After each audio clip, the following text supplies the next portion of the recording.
کھڑے ہو جاتے ہیں. اور آج ہم لوگ دیندار بھی ہیں مگر ہمیں بولنے کا شعور بھی نہیں ہے. نفرت ہمارے اندر، دیندار لوگوں نے بھی ہمارے اندر مذہب کے نام سے نفرت پیدا کر دی، مسلک کی نفرت پیدا کر دی. یہ دیوبندی ہے، یہ اہل حدیث ہے، یہ بریلوی ہے، اور مسلک کی نفرت زہر اگل رہی ہے. اور سیاست کی بھی یہی حال ہے. سیاست کے اندر ایک پاکستانی ہے، ہم ایک شہر میں رہتے ہیں، ایک وطن میں رہتے ہیں. اختلاف رائے ہر بندے کا حق ہے. اختلاف رائے کا یہ تو نہیں مطلب کہ آپ اگلے کو تزویج، کوئی یہودی بنا رہا ہے، کوئی اس کا ایجنٹ بنا رہا ہے، کوئی اس کا ایجنٹ بنا رہا ہے، کوئی غدار کہہ رہا ہے، کوئی ماں بہن کی گالیاں دے رہا ہے، نہ جانے کوئی کچھ کہہ رہا ہے، کوئی کچھ کہہ رہا ہے. ارے ایک پاکستان، ایک ملک کے رہنے والے، ایک ہی خاندان کے لوگ رشتے دار ہیں، مگر ان کی حالت یہ ہے کہ نفرت اس قدر ہے کہ تقریم، شعور، عزت نفس کا شعور ہی مٹتا جا رہا ہو. جو جتنا بڑا بدتمیز ہے اسے اتنا بڑا اچھا سمجھا جاتا ہے. میں ایک چھوٹا سا واقعہ بیان کر کے اپنی بات ختم کرتا ہوں. ایک سردار تھا یمامہ کا، جن کا نام سمو میں تھا. بہت بڑا سردار، بڑے مال والا تھا، بڑے رتبے والا تھا. مکے کے لوگوں نے جب مسلمانوں کے لیے مشکلات زیادہ کھڑی کر دی اور آقا علیہ الصلوۃ والسلام کے بارے میں زیادہ پلان سخت کر دیے اور کچھ غلط قسم کے الفاظ بھی استعمال کیے، تو مکے کے اندر جتنی گندم آتی تھی وہ یمامہ سے آتی تھی. اور یہ یمامہ کا اتنا بڑا سردار تھا کہ سب سے بڑا تاجر تھا، خریدار یہ کرتا تھا. مکے والوں کے گندم بند کر دیا، راشن بند کر دیا. ابو سفیان نے جب دیکھا کہ بڑا مشکل دن آ گئے ہیں، مکے سے چلا مدینے آیا. کون ابو سفیان؟ جو جنگ کے اندر میرے نبی کے مد مقابل ہوتا تھا، جس نے میرے نبی کے ساتھ جنگیں کی، جو میرے نبی کے سامنے میدان حرب میں اترتا تھا، جو ہر جگہ میرے نبی کی مخالفت کرتا تھا اسلام لانے سے پہلے.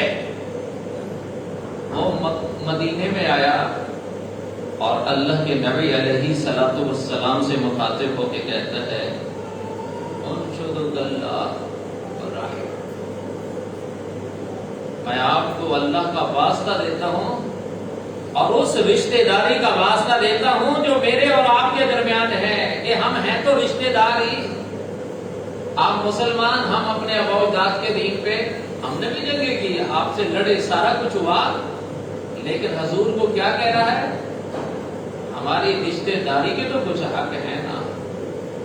آپ کے رشتہ داروں کی مکے کے اندر گندم بند کر دی جائے اور کیفیت یہاں تک آ گئی ہے کہ لوگ کوڑا کرکٹ کی چیزوں جگہ سے چیزیں اٹھا کے کھا رہے ہیں. اے محمد، تیرے خاندان کے ساتھ ایسا ہو، تجھے برداشت ہے؟ میرے نبی پاک صلی اللہ علیہ وسلم نے جب اس کے الفاظ سنے کہ یہ مجھے رشتہ داری کا حوالہ دے رہا ہے، کیونکہ ہمارا خاندان تو ایک ہے، وہ بھی قریشی، وہ بھی قریشی، وہ بھی مکے کے رہنے والے، وہ بھی مکے کے رہنے والے. فوری پیغام بھیجا سمامہ کو، سمامہ مکے کی گندم نہ روک، دینا شروع کر دے. آج ہم سیاسی طور پہ کتنی نفرت میں آ گئے. آدھا پاکستان اسے کچھ کہہ رہا ہے، آدھا اسے کچھ کہہ رہا ہے. پھر محب پاکستان کون ہے؟ آدھے مسلک کے لوگ اس سے اسلام سے فارغ سمجھتے ہیں، خارج سمجھتے ہیں، آدھے لوگ انہیں سمجھتے ہیں. پھر دیندار کون ہے؟ ہر مسلک نے، ہر سیاسی جماعت نے اپنی دکانداری چمکا کے ہمیں بد تہذیب بنا دیا، بدتمیز بنا دیا، تقریم، شعور نامی چیز ختم کر دی. آج بڑے چھوٹے کا کوئی لحاظ، کوئی رکھ رکھاؤ ہی نہیں ہے. آج کوئی بڑے چھوٹے کو دیکھتے ہی نہیں. میرے نبی پاک صلی اللہ علیہ وسلم ایک مجلس میں موجود ہیں، حضرت ابو بکر بھی موجود ہیں، حضرت عمر بھی موجود ہیں. حضور کے پاس مشروب لایا گیا اور ابو عبیدہ بن جراح بھی موجود ہیں. مشروب لایا گیا. اب عمر کے اندر حضرت ان سب میں ابو عبیدہ بن جراح رضی اللہ تعالیٰ عنہ عمر میں ان سب سے ذرا بڑے تھے. آقا نے وہ مشروب کا پیالہ پکڑا اور ابو عبیدہ کو کہا، ابو عبیدہ پیو. اللہ کے رسول، میرے ماں باپ آپ پہ قربان، آپ نبی ہیں، آپ آغاز کریں. یہ ابو بکر و عمر ہیں، ان کا مقام و رتبہ کہیں بڑا ہے. آپ ان سے پہل کریں. حضور صلی اللہ علیہ وسلم نے فرمایا ہو بیدا تم اس مجلس کے اندر سب لوگوں میں عمر میں بڑے ہو اور ان البرکہ جو برکت ہوتی ہے وہ بڑوں میں ہوتی ہے. آپ بڑے ہیں اور بڑے ویسے برکت ہوتے ہیں. آپ پہلے پیئے. میرے نبی نے ان کو مشروب پہلے پلا کے قیامت تک ان بوڑھوں کو سفید داڑھی والوں کو بزرگوں کو گھر کے بڑوں کو بڑے بھائی کو باپ کو بڑی بھابھی کو گھر کے ہر بڑے فرد کو جو آپ سے عمر میں بڑا ہے قیامت تک سے عزت نہیں دی بلکہ آپ کی خیر اور كتاب الله دستوري وخير الخلق أسوتنا سنته الجلال نوري. اللہ سے دعا ہے اللہ مجھے آپ کو عمل کی توفیق عطا فرمائے. وآخر دعوانا الحمدللہ رب العالمین.